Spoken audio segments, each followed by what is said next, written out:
Hi friends, इन्नैक्कु நம்ம Nisha cooking சேனல்ல ஒரு சூப்பரான சேமியா சக்கரை பொங்கல் சேமியா வச்சு சக்கரை பொங்கல் செஞ்சிருக்கேன். நல்லா டேஸ்டா நல்ல அருமையான இந்த சேமியா சக்கரை பொங்கல் வந்து நீங்க அரிசியில செஞ்ச பொங்கல் எப்படி இருக்குமோ அதே டேஸ்டா இருக்கும். சுவையும் நல்லா டேஸ்டா இருக்கும். அதே போல நமக்கு வந்து டக்குன்னு செஞ்சு முடிச்சிடலாம், ஈஸியாகவும் செஞ்சு முடிச்சிடலாம். அருமையான இந்த சக்கரை பொங்கல் எப்படி செய்யலாம்னு வாங்க பார்ப்போம். அதுக்கு முன்னாடி எங்கள் சேனல் லைக் பண்ணுங்கள், ஷேர் பண்ணுங்கள், சப்ஸ்கிரைப் பண்ணுங்கள், பெல் பட்டன் ஆன் பண்ணுங்கள், கமெண்ட் பண்ணுங்கள். நம்ம சேமியா வச்சு பொங்கல் செய்ய போகிறோம்.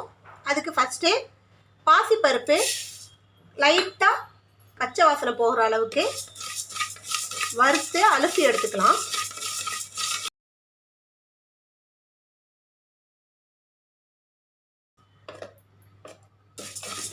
அவ்வளோதான், இந்த அளவுக்கு வறுத்தா போதும். இதை நம்ம அலசிட்டு எடுத்துகிட்டு வந்துடலாம். அலசிட்டு வந்த பாசிப்பருப்பை தேவையான அளவு தண்ணியை ஊற்றி இதை வேக வச்சுக்கலாம்.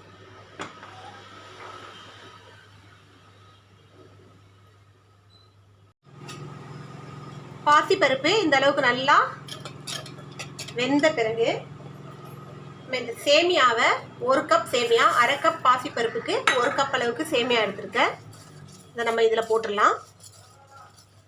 இப்போ இந்த சேமியாவோடையே சேர்த்து கரைச்சி வச்சிருக்கிற வெல்லத்தை வடிகட்டிக்கலாம்.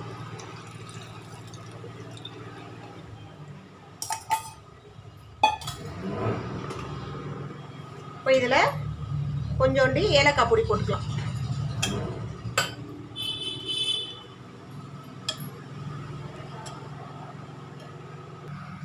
இப்போ இதிலையே இதை இப்படியே வேக விடுங்க.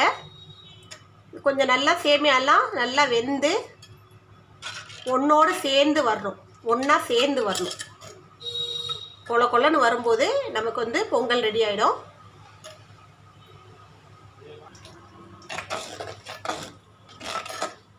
இந்த அளவுக்கு நல்லா நமக்கு பொங்கல் சக்கரை பொங்கல் ரெடி ஆயிடுச்சு. இப்போ இதில் நம்ம வறுத்து வச்சுருக்க முந்திரி திராட்சை போட்டுடலாம். சூப்பராக அருமையாக நமக்கு சேமியா சக்கரை பொங்கல் ரெடி ஆகிடுச்சு. இதே போல் நீங்களும் ட்ரை பண்ணி பாருங்கள், நல்லா டேஸ்ட்டாக இருக்கும்.